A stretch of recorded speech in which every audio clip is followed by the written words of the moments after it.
തൻ്റെ മുന്നിൽ തലകുനിച്ച് നിൽക്കുന്ന ശ്രീധുവിനെയും സുപ്രയും തപസ് ഒരു നിമിഷം സൂക്ഷിച്ചു നോക്കി. അതിനുശേഷം അവൻ്റെ കണ്ണുകൾ തൻ്റെ മുന്നിൽ തല ഉയർത്തി പിടിച്ചു നിൽക്കുന്ന ആമിയുടെ നേർക്ക് നീണ്ടു.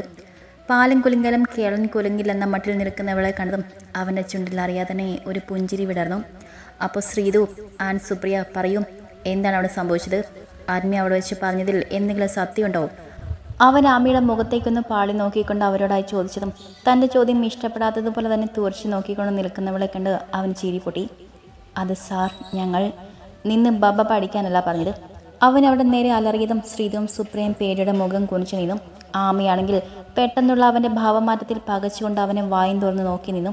ഓക്കെ, നിങ്ങൾക്കൊന്നും പറയാനില്ലാത്ത സ്ഥിതിക്ക് ഞാൻ തന്നെ പറയാം. പ്രൊഫഷണൽ ജേർണലിസത്തിൻ്റെ പേരിൽ ഒരു പെൺകുട്ടിയെ വ്യക്തിഹത്യ ചെയ്യുകയും അവളെ മോശം വാക്കുകൾ പറഞ്ഞിട്ട് അപമാനിക്കാൻ ശ്രമിക്കുകയും ചെയ്തു എന്ന കുറ്റത്തിന് അതിനേക്കാൾ ഉപരി അന്നം തരുന്ന സ്ഥാപനത്തിൻ്റെ മുതലാളിയെക്കുറിച്ച് പോലും അനാവശ്യം പറഞ്ഞു പരത്താൻ യാതൊരു മടിയുമില്ലാത്ത നിങ്ങൾ ഇരുവരെയും ഈ സ്ഥാപനത്തിന് ഇനി ആവശ്യമില്ല. അവൻ ഉറച്ച ശബ്ദത്തിൽ ഗൗരവത്തോടെ പറഞ്ഞതും ആമിയുടെ കണ്ണുകൾ വിടർന്നു. അവൾ അതീവ സന്തോഷത്തോടെ അവൻ്റെ മുഖത്തേക്ക് നോക്കി നിന്നും. എന്നാൽ അവൻ ശ്രീധുവിനെയും സുപ്രിയയും രൂക്ഷമായി നോക്കിക്കൊണ്ടിരിക്കുകയായിരുന്നു. അവർ ആകെ ഞെട്ടി നിൽക്കുകയായിരുന്നു. എംഡിയുടെ ഭാഗത്തു നിന്നും ഇങ്ങനെയൊരു നീക്കം അവർ പ്രതീക്ഷിച്ചിരുന്നില്ല. ചെയ്ത തെറ്റിന് പണിഷ്മെൻ്റായിട്ട് ചിലപ്പോൾ ഒരു താക്കീത് തന്ന് വിടുകയോ അല്ലെങ്കിൽ ആത്മിയോട് ക്ഷമ ചോദിക്കാൻ വേണ്ടി തരികയോ മാത്രമേ ഉണ്ടാകൂ എന്നായിരുന്നു അവർ കരുതിയത്. പക്ഷേ ഇവിടെ ഇപ്പോൾ എല്ലാം കൈവിട്ട് പോയിരിക്കുന്നു. തങ്ങളുടെ ഒരു നിമിഷത്തെ എടുത്തുചാട്ടം കാണും കാര്യങ്ങളെല്ലാം കൈവിട്ട് പോയെന്ന് മനസ്സിലായതും അവർ സ്വയം പഴിച്ചു. സാർ, ഞങ്ങൾക്കൊരു അവസരം കൂടി തരണം. ഇനി ഞങ്ങളുടെ ഭാഗത്തു നിന്നും ഇങ്ങനൊരു തെറ്റുണ്ടാവില്ല. സുപ്രിയ കരഞ്ഞുകൊണ്ട് തപസ്സിൻ്റെ മുന്നിൽ കൈകൂപ്പി നിന്നു. അവൾക്ക് മറ്റൊരു മാർഗവും ഉണ്ടായിരുന്നില്ല. കാരണം അവളൊരു പാവപ്പെട്ട വീട്ടിലെ കുട്ടിയായിരുന്നു. നന്നായിട്ട് പഠിക്കുന്നത് കാരണം MBA കഴിഞ്ഞ ഉടനെ ക്യാമ്പസ് പ്ലേസ്മെൻറ്റിൽ ജോലി കിട്ടി. TM ഇൻഡസ്ട്രീസിലേക്ക് വന്നതായിരുന്നു. ഇപ്പോൾ അവൾ ആ വരുമാനത്തിലാണ് ആ കുടുംബം തന്നെ കഴിയുന്നത്. ഓഫീസിൽ വന്നതിന് ശേഷം ശ്രീധുവുമായിട്ടുള്ള കൂട്ടുകെട്ടിലാണ് അവൾ കുറച്ച് അഹങ്കാരിയായി മാറിയത്. ഇവിടുത്തെ ജോലി പോയാൽ അവളെ കുടുംബം പട്ടിണിയാകും. അതുകൊണ്ട് തന്നെ അവൾ തപസ്സിൻ്റെ മുന്നിൽ ചെന്നിന്ന് കരഞ്ഞിട്ട് മാപ്പ് അപേക്ഷിച്ചു. ആമിയോടും അവൾ കരഞ്ഞിട്ട് മാപ്പ് ചോദിച്ചു. സാർ, ഇതിൻ്റെ പേരിൽ ഇവരെ പിരിച്ചു വിടണമെന്നൊന്നും എനിക്ക് താല്പര്യമില്ല. പക്ഷേ ഇനി ഒരിക്കൽ കൂടി ഇവർ എൻ്റെ നേരെ അനാവശ്യം പറഞ്ഞിട്ട് വരരുത്. അങ്ങനെ എന്തെങ്കിലും ഇനിയുണ്ടായാൽ ഇപ്പോൾ കിട്ടിയതുപോലെ ആയിരിക്കില്ല. അവൾ ശ്രീധുവിനെ രൂക്ഷമായി നിന്ന് നോക്കിക്കൊണ്ട് തപസ്സിനോടായി പറഞ്ഞതും അവൻ്റെ ചുണ്ടിൽ ഒരു പുഞ്ചിരി വിടർന്നു. ഓക്കെ, അപ്പോൾ ആത്മീയ പരാതിയില്ലാത്ത സ്ഥിതിക്ക് നിങ്ങൾ രണ്ടുപേരെയും ഞാൻ ടെർമിനേറ്റ് ചെയ്യുന്നില്ല. ബട്ട് നിങ്ങൾ ഇന്നുണ്ടാക്കിയ പ്രശ്നത്തിന് തീർച്ചയായും നിങ്ങൾക്ക് പണിഷ്മെൻറ്റ് കിട്ടിയിരിക്കും. അതും പറഞ്ഞിട്ട് അവൻ ഫോണെടുത്ത് അവൻ്റെ PA വിളിച്ചു. അല്പസമയം കഴിഞ്ഞതും ഒരു പെൺകുട്ടി അനുവാദം വാങ്ങിക്കൊണ്ട് ഡോർ തുറന്ന് അകത്തേക്ക് കയറി. ആദിയ, ലാസ്റ്റ് ഇയറിലെ മുഴുവൻ അക്കൗണ്ട്സും ഇന്ന് വൈകുന്നേരത്തിനകം ഇവരെ കൊണ്ട് ക്ലിയർ ചെയ്യിച്ച് എന്നെ കാണിക്കണം. It's my order sir. അവൻ പറഞ്ഞതും ദിയ സമ്മതം എന്നതുപോലെ തലയാട്ടി കാണിച്ചു. എന്നാൽ ശ്രീധുവും സുപ്രിയയും അവൻ പറഞ്ഞു കേട്ട് ഇപ്പം താഴെ വീണു പോകുമെന്ന മട്ടിലായിരുന്നു നിന്നിരുന്നത്. കാരണം ലാസ്റ്റ് ഇയറിലെ മുഴുവൻ അക്കൗണ്ട്സും ക്ലിയർ ചെയ്ത് കാണിക്കാൻ മിനിമം 4 ദിവസമെങ്കിലും വേണ്ടി വരും. അപ്പോഴാണ് ഈ ഒരു ദിവസം കൊണ്ട് അത് മുഴുവൻ ചെയ്ത് തീർക്കാൻ അവൻ പറയുന്നത്. അതെങ്ങനെ സാധിക്കാനാണ്? നിങ്ങൾക്ക് എന്തെങ്കിലും എതിരെ അഭിപ്രായമുണ്ടോ? അവിടെ നിൽപ്പ് കണ്ടതും തപസ് നെറ്റിച്ച് ഒളിച്ചുകൊണ്ട് അവരോടായി ചോദിച്ചു. അത് സാർ, അത് നോ സാർ, ഞങ്ങൾ ചെയ്യാം. ശ്രീധു എന്തോ പറയാൻ തുടങ്ങിയതും സുപ്രിയ കയറി പറഞ്ഞു. ഓക്കെ ദിയ, ഇവർക്ക് വേണ്ട ഫയൽസ് എടുത്തു കൊടുത്തോളൂ. സാർ, വരും. ദിയ തപസ്സിനോടായി പറഞ്ഞിട്ട് അവരെയും കുട്ടി പുറത്തേക്ക് നടന്നു. അവർ പോയതും അതുവരെ ചിരി കടിച്ചു പിടിച്ചിരുന്നുകൊണ്ട് നിന്ന് ആമി പൊട്ടിച്ചിരിക്കാൻ തുടങ്ങി. അവളെ ചിരി കണ്ടതും തപസ് ഒരു നിമിഷം അവളെ തന്നെ നോക്കി നിന്നു. പെട്ടെന്നാണ് താനിപ്പോൾ എവിടെയാണ് നിൽക്കുന്നതെന്ന് താൻ ഇപ്പോൾ ചെയ്ത പ്രവൃത്തി എന്താണെന്നുള്ള ബോധം അവൾക്കുണ്ടായത്. അവൾ ഞെട്ടലോടെ അവൻ്റെ മുഖത്തേക്ക് നോക്കിയതും തന്നെ കൂർപ്പിച്ച് നോക്കിക്കൊണ്ടിരിക്കുന്നവനെ കണ്ട് അവളൊന്ന് ഇളിച്ച് കാണിച്ചു കൊടുത്തു. അവർക്ക് പണി കൊടുത്തപ്പോൾ ഭയങ്കര സന്തോഷമായെന്ന് തോന്നുന്നല്ലോ. അവളുടെ മുഖം കണ്ടതും അവനൊരല്പം പുച്ഛം കലർന്ന സ്വരത്തിൽ ചോദിച്ചു. അത് പിന്നെ നമ്മളെ ചൊറിയാൻ വരുന്നവർക്ക് നല്ല മുട്ടൻ പണി കൊടുക്കുമ്പോൾ നമുക്ക് സന്തോഷം തോന്നില്ലേ? അത്രയേ ഉള്ളൂ. അവൻ്റെ ചോദ്യത്തിന് അവളും അല്പം പുച്ഛം കലർന്ന സ്വരത്തിൽ തന്നെ മറുപടി പറഞ്ഞു. ഓഹോ, എന്നിട്ട് എനിക്കങ്ങനെ സന്തോഷം തോന്നാറില്ലല്ലോ. ആര് പറഞ്ഞു? എനിക്കിപ്പോൾ എന്തെങ്കിലും ഒരു പണി കിട്ടി നോക്കട്ടെ, അപ്പം കാണാം സാറിൻ്റെ മുഖത്തെ സന്തോഷം. അവൾ ചുണ്ട് കൊട്ടിക്കൊണ്ട് പറഞ്ഞു കേട്ട് അവൻ അവളെ നോക്കിയെന്ന് ചിരിച്ചുകൊണ്ട് തലയാട്ടി കാണിച്ചു. അത് നീ പറഞ്ഞത് ശരിയാണ്. നിനക്ക് എന്തെങ്കിലും പണി കിട്ടുന്ന കാര്യം ഓർത്താൽ തന്നെ എനിക്ക് ഭയങ്കര സന്തോഷമാണ്. അത് മാത്രമല്ല, നല്ലൊരു പണി തരാനും എനിക്ക് സന്തോഷമേ ഉള്ളൂ. അവളെ നടിമുടി നോക്കിക്കൊണ്ട് അവൻ പറഞ്ഞതും അവളെ നെഞ്ചിൽ ഒരു വെള്ളിടി വെട്ടി. ഇങ്ങേരെന്തോ കുത്തി പറയുന്നത് പോലെ തോന്നുന്നുണ്ടല്ലോ. അവൾ അതും മനസ്സിൽ ഓർത്തുകൊണ്ട് അവനെ സൂക്ഷിച്ചു നോക്കി. അവളുടെ നോട്ടം കണ്ടതും അവൻ എന്തെന്ന രീതിയിൽ പുരികം പൊക്കിക്കൊണ്ട് ചോദിച്ചു. അവൾ ഒന്നുമില്ലെന്ന രീതിയിൽ ഇരുത്തോളും പൊക്കി കാണിച്ചു. എന്നാൽ ഞാനങ്ങോട്ട് അല്പനേരം കൂടി അങ്ങ് നിന്ന ശേഷം അവൾ പതിയെ പറഞ്ഞതും അവന് തലയാട്ടി കാണിച്ചു. അവൾ അവനെ നോക്കി ഒന്നുകൂടി ചിരിച്ച് കാണിച്ചുകൊണ്ട് തിരിഞ്ഞു നടന്നു. ആ, തൻ്റെ വയറുവേദന ഇപ്പോൾ എങ്ങനെയുണ്ട്? വയറുവേദനയോ? പെട്ടെന്ന് അവൻ ചോദിച്ചതും കാര്യം മനസ്സിലാക്കാതെ അവൾ അവനെ നീട്ടി ചൊളിച്ചുകൊണ്ട് നോക്കി. ആ, ഇന്നലെ വയറുവേദനയാണെന്ന് പറഞ്ഞുകൊണ്ടല്ലേ ഹാഫ് ഡേ ലീവ് എടുത്തത്? അവൻ അവളുടെ മുഖത്തേക്ക് സൂക്ഷിച്ച് നോക്കിക്കൊണ്ട് പറഞ്ഞതും ഒരു നിമിഷം അവളൊന്ന് ഞെട്ടി. ദൈവമേ, ശരിയാണല്ലോ, ഇന്നലെ വയറുവേദനയാണെന്ന് പറഞ്ഞുകൊണ്ടല്ലേ ഈ കാലിൻ്റെ അടുത്തുനിന്ന് ലീവ് മേടിച്ചത്? ഇനിയിപ്പോൾ ഇങ്ങേരോട് എന്തു പറയും? അവൾ അത് മനസ്സിൽ പറഞ്ഞുകൊണ്ട് അവനെ നോക്കിയെന്ന് വെളുക്കനെ ചിരിച്ച് കാണിച്ചു. ഓ, വയറുവേദനയല്ലേ? അത് ഇന്നലെ ഹോസ്പിറ്റലിൽ പോയി മരുന്ന് വാങ്ങി കഴിച്ചപ്പോൾ തന്നെ മാറി. അവൾ അവനെ നോക്കി പതർച്ചയോടെ പറഞ്ഞതും അവൻ ചെറിയിൽ നിന്നും പതി എഴുന്നേറ്റ് ഇരു പോക്കറ്റിലും കൈകളിട്ടുകൊണ്ട് മുന്നിലെ ടേബിളിലേക്കൊന്ന് ചായർന്നീനും. ആണോ? അപ്പം ഇത് ഏത് ഹോസ്പിറ്റലാണ് ഇന്നലെ പോയത്? അത് അവൻ പെട്ടെന്ന് ചോദിച്ചതും അവളൊന്ന് വിക്കി. എന്തേ, ഹോസ്പിറ്റലിൻ്റെ പേര് ഓർമ്മയില്ലേ? അവളുടെ മുഖത്തേക്ക് തന്നെ സൂക്ഷിച്ച് നോക്കിക്കൊണ്ട് അവൻ ചോദിച്ചു. ഏയ്, എനിക്ക് നല്ല ഓർമ്മയുണ്ട്. ഞാൻ സിറ്റി ഹോസ്പിറ്റലാണ് പോയത്. അവൻ്റെ നോട്ടത്തിൽ തന്നെ പന്തികേട് തോന്നിയതും അവൾ മുഖം മറ്റെങ്ങോട്ടോ തിരിച്ചുകൊണ്ട് ചോദിച്ചു. ഓ, അപ്പോൾ സിറ്റി ഹോസ്പിറ്റലൊക്കെ മറൈൻ ഡ്രൈവിലേക്ക് മാറ്റിയ കാര്യം ഞാൻ അറിഞ്ഞിരുന്നില്ല. ഒരു നിമിഷം അവൻ്റെ വായിൽ നിന്ന് വീണ വാക്കുകൾ കേട്ടതും അവൾ പകപ്പോടെ അവൻ്റെ മുഖത്തേക്ക് നോക്കി നിന്നു.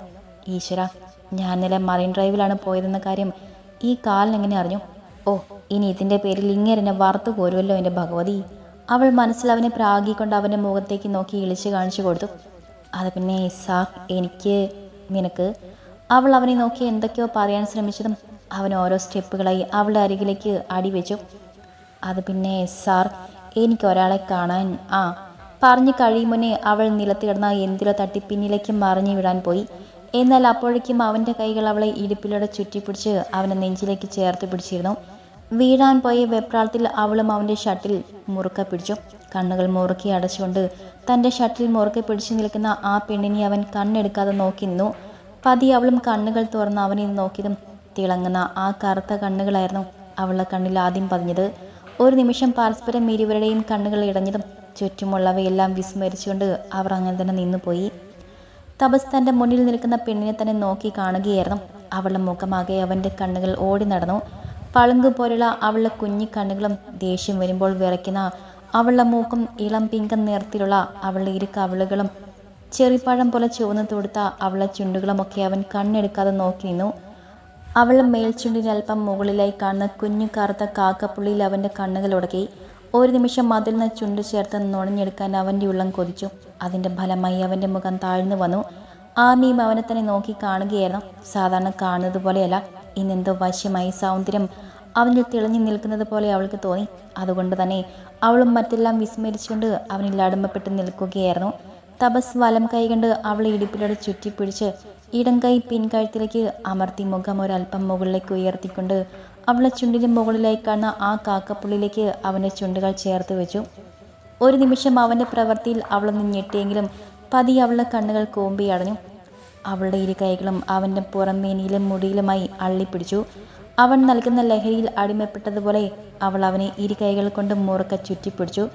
അതറിഞ്ഞതുപോലെ അവൻ പതിയെ അവളുടെ മുഖത്തേക്കൊന്ന് നോക്കിയതും കണ്ണുകൾ അടച്ചുകൊണ്ട് തന്നെ ചുംബനം സ്വീകരിക്കുന്നവളെ കണ്ട് അവൻ്റെ ചുണ്ടിൽ ഒരു പുഞ്ചിരി വിടർന്നു.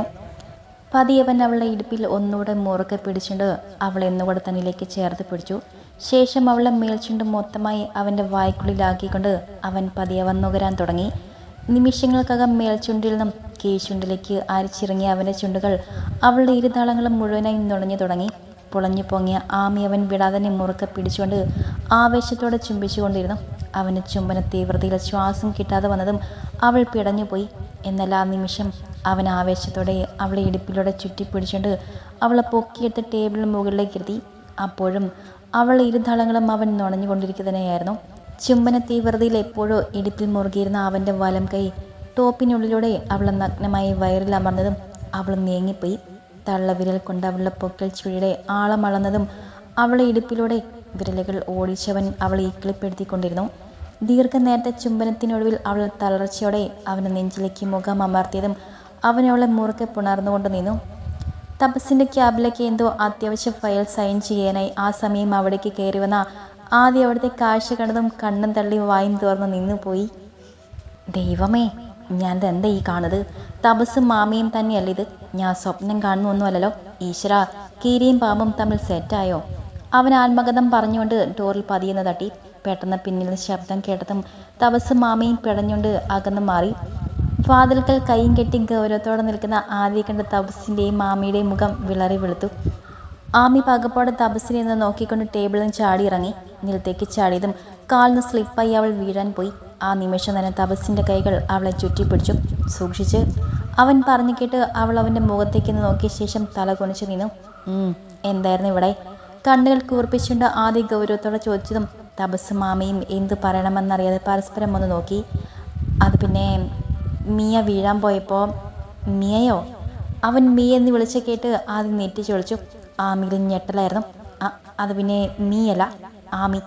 അല്ല ആത്മീയ, നീ ആദ്യം എന്തെങ്കിലും ഒന്ന് ഉറപ്പിക്കേ. അവൻ്റെ വിക്കലും വെപ്രാളവും ഒക്കെ കണ്ടതും ആദ്യ ചിരി കടിച്ചു പിടിച്ചുകൊണ്ട് പറഞ്ഞു. അതിന് മറുപടി തപസ് അവനെ നോക്കി ഒരു വിളറിയ ചിരി ചിരിച്ചു. Sir, I need to leave. പെട്ടെന്ന് ആമി പറഞ്ഞതും തപസ് അവളെ നിന്ന് നോക്കി തല കുനിച്ച് നിൽക്കുകയാണ്. അവൻ പതിയെന്ന് മൂളി. അത് കേൾക്കേണ്ട താമസം അവൾ വെപ്രാളത്തോടെ അവിടെ നിന്നും ഇറങ്ങി ഓടി. എടാ പട്ടി. അവൾ പോകുന്ന നോക്കിയെന്ന തപസ് ആദ്യയുടെ ദേഷ്യത്തോടുള്ള വിളി കേട്ടതും ഞെട്ടിത്തിരിഞ്ഞു നോക്കി. അവളെ കണ്ണെടുത്താൽ കണ്ടുകൂടാ, നേർക്ക് നേരെ കണ്ടാൽ അപ്പോൾ ചീത്തവിളി. തൊട്ടതിനും പിടിച്ചതിനുമൊക്കെ അവളുടെ നക്ഷത്രം എണ്ണിക്കും. ചോദിച്ചാലോ? പണ്ടെങ്ങാണ്ട് അവൾ തല തല്ലി പൊട്ടിച്ചെന്നും പറഞ്ഞ് പ്രതികാരം ചെയ്യാൻ നടക്കുവാണത്രേ. ഇതാണോടാ പുല്ലേ നിന്റെ പ്രതികാരം? അവൻ പല്ല് കടിച്ചുകൊണ്ട് ചോദിച്ചതും തപസ് അവനെ നോക്കി ഇളിച്ച് കാണിച്ചു കൊടുത്തു. അത് പിന്നെ പ്രതികാരം പലവിധമുണ്ടല്ലോ. ഓഹോ, അപ്പോൾ പൊന്നുമോൻ എങ്ങനെ പ്രതികാരം ചെയ്യാനാണ് ഉദ്ദേശിക്കുന്നത്? കെട്ടിക്കൂടെ പൊറപ്പിക്കാനാണോ? അതോ കയ്യിലും കാലിലും വയറ്റിലുമൊക്കെ ആയിട്ട് 4-5 പിള്ളേരെ കൊടുത്തിട്ടോ? അവൻ പുച്ഛത്തോടെ ചോദിച്ചതും തപസ് വീണ്ടും ഒന്ന് ഇളിച്ച് കാണിച്ചു കൊടുത്തു. അത് പിന്നെ രണ്ടും മനസ്സിലുണ്ട് പന്ന. ഇനി നീ അവളുടെ പ്രതികാരമാണ് ദേഷ്യമാണെന്നെങ്ങാനും മിണ്ടിയാലുണ്ടല്ലോ, അന്ന് നിന്റെ അവസാനമാണ് അവൻ്റെ അമ്മൂമ്മയുടെ പ്രതികാരം. അതും പറഞ്ഞുകൊണ്ട് അവൻ കയ്യിലിരുന്ന ഫയൽ അവൻ മേശപ്പുറത്തേക്ക് ഇട്ടു. ഇതെന്താ? ഇത് ആ വിഡ്രോ ആയിട്ടുള്ള പ്രൊജക്റ്റിൻ്റെ ഫയലാണ്. നീ ഒന്ന് നോക്കിയിട്ട് സൈൻ ചെയ്യ്. ഇന്ന് ഈവനിങ് തന്നെ അയച്ചു കൊടുക്കേണ്ടതാ.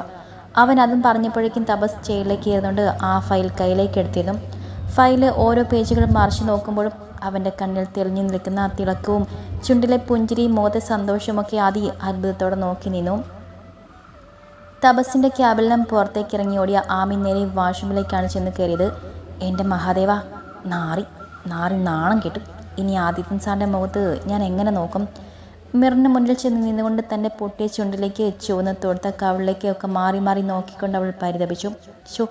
ആദിത്യൻ സാറിൻ്റെ കാര്യം പോട്ടെ എന്ന് വെക്കാം, പക്ഷെ തപസ് സാറിൻ്റെ കാര്യമോ? ഇനി ഞാൻ അയാളുടെ മുന്നിൽ എങ്ങനെ ചെന്ന് നിൽക്കും?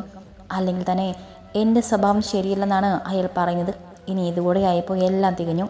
ഇനി ഇതിൻ്റെ പേരും പറഞ്ഞാവും അയാൾ ഇനി ചൊറിയാൻ വരുന്നത്.